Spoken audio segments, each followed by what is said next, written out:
Kei te whakarite tētahi kura katorika o te tai rāwhiti mo te whakataetai kapa haka o ngā tamararo.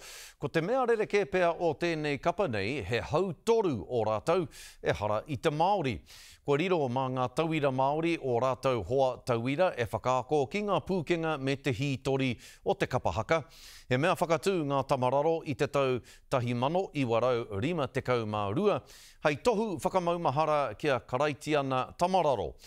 Hei te noema nei ka tū te ahurei tamararo whetū te kau.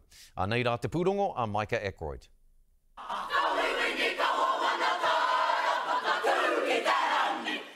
Hei te noema, ka tū rātou o te wā tuatahi.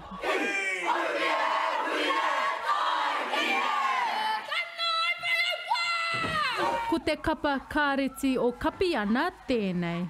Kia hoki ki ngā mahi a tāne rore me hine rehia ki ngā hītori, ngā kōrero tuku ihoa rāwa, a aua tīpuna rā.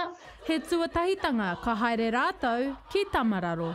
Te tauwhitu te kau o te whakataetai kapa haka. No te mea ki te mātou i te pitomata, ki roto nei tamariki i te kāreti o kapi ana. Ko te hautoru o te kapa nei, he tauiwi.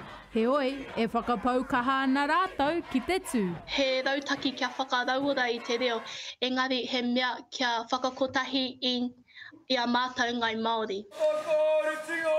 E ai ki te kai tātaki tāne, ko te kaha o te kapa, te mea nui.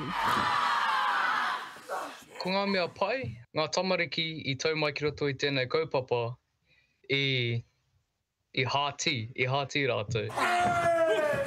E hara te whātārangi te wawata anake, ko te ako i ngā hītori Māori, me te parakatihi mō ngā haipapa o te kura anō hoki. Mena ka haere rātou ki etahi marae, a ka haere ki tētahi kaupapa whakangāhau rānei, kua mārama rātou i te tino ngako, ki te take i tito i taua waiata rā, me te rongo i te wairua. Ko Rick Painga mā tātua te rongopai me Joanne Rurukingi ngā kaiako o te rōpū. Mo te tokorua nei, he ngāwari te whāinga. Kia ahu ki te toa i te haka.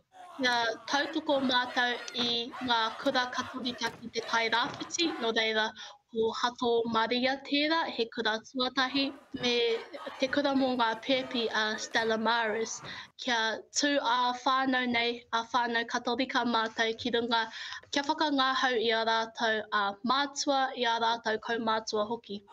Ko te ahurei o ēnei rangatahi e arahia ana i a rātou kapa.